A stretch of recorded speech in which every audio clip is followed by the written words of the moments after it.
Hari ini kami sedang berada di Museum Wayang. Museum ini terletak di daerah Kota Tua, Jakarta.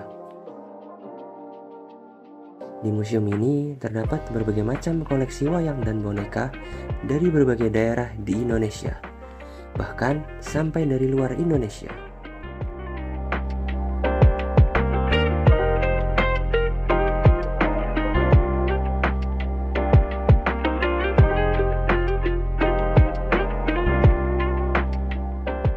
Salah satu koleksinya adalah wayang kulit Bali, wayang yang akan kami bahas kali ini. Koleksi wayang kulit Bali yang terdapat di museum ini adalah wayang kulit Bali berjenis wayang cupak. Wayang cupak diperkirakan ada setelah ekspedisi Majapahit ke Bali. Setelah masuknya Majapahit, beberapa kesenian, satu di antaranya wayang, mulai masuk ke Bali. Kesenian ini digunakan sebagai media untuk penyebaran agama Hindu.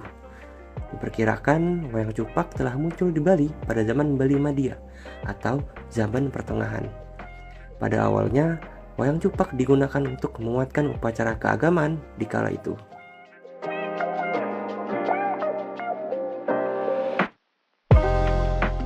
Dalam mitologi masyarakat Bali, terdapat cerita Cupak Gerantang yang mengisahkan dua orang bersaudara bernama I Gede Cupak dan I Made Gerantang. Kedua saudara ini memiliki sifat yang berbeda. Cupak memiliki sifat rakus, pemalas, dan bentuk tubuh yang buruk.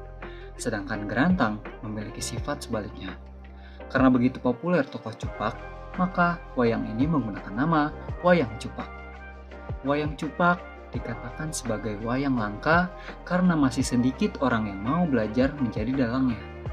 Untuk menjadi dalang wayang Cupak, biasanya ia akan terpengaruh oleh sifat-sifat si Cupak, seperti merasa lapar, sering kentut, dan bahkan juga kehausan.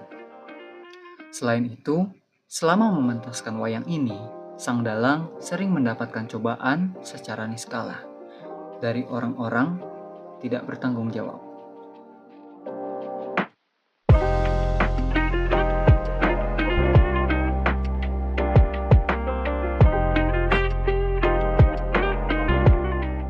Dalam pertunjukan khas wayang Bali yang berkembang di Bali, para tokoh biasanya mengenakan busana tradisional Bali yang disesuaikan dengan karakter masing-masing.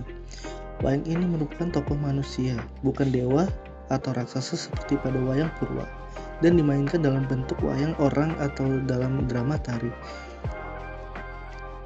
Berikut busana-busana yang dikenakan para tokoh dalam wayang Cupak. Yang pertama itu tokoh kasar dan lucu. Itu biasanya jenis busana yang menggunakan busana rakit yang sederhana.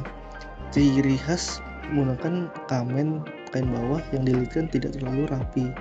Biasanya memakai ikat kepala atau udeng yang agak miring dan tidak simetris. Warna pakaian cenderung mencolok atau tidak sesuai, menambah kesan lucu atau kasar. Rias wajah tebal dan berlebihan menekankan ekspresi jenaka.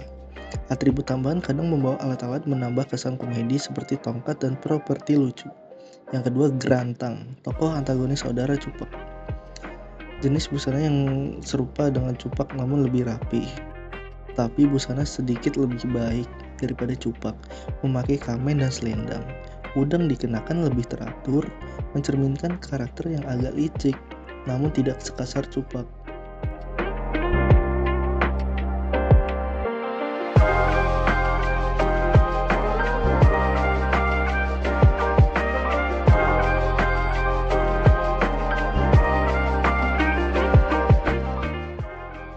Lakon. Seperti halnya penokohan yang sedikit, lakon dalam pementasan wayang Cupak juga terbatas. Berbeda jauh dengan lakon pada wayang Ramayana dan wayang Parwa. Wayang Cupak menggunakan sumber cerita Panji. Lakon-lakon wayang Cupak yang populer atau sering dipentaskan adalah Cupak Dadi Ratu, Cupak ke Swarga, dan terbunuhnya raksasa Benaru. Lakon dalam pementasan wayang Cupak tidaklah begitu penting bagi penonton. Namun, yang ditunggu-tunggu oleh penonton adalah unsur-unsur komedi atau lelucon yang menghibur. Terkadang pementasannya juga mirip dengan wayang Calon Narang, karena Cupak adalah putra Dewa Brahma dan terdapat adegan dalang yang mengundang para penekun desti dan ilmu hitam. Namun, ini tergantung dari keberanian sang dalangnya.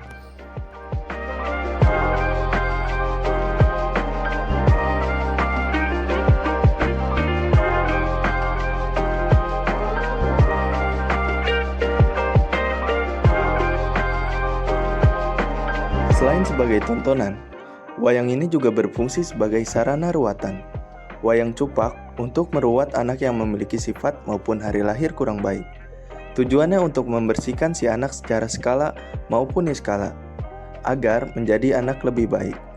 Kenapa digunakan untuk meruat? Hal ini terkait dengan cupak yang merupakan putra dari Dewa Brahma. Orang yang memiliki watak atau sifat tidak baik diruat oleh orang yang bersifat buruk agar menjadi baik. Dewa Brahma melambangkan api. Segala sesuatu yang tidak baik akan dilebur oleh api, kemudian dinetralkan atau disomnya menjadi baik.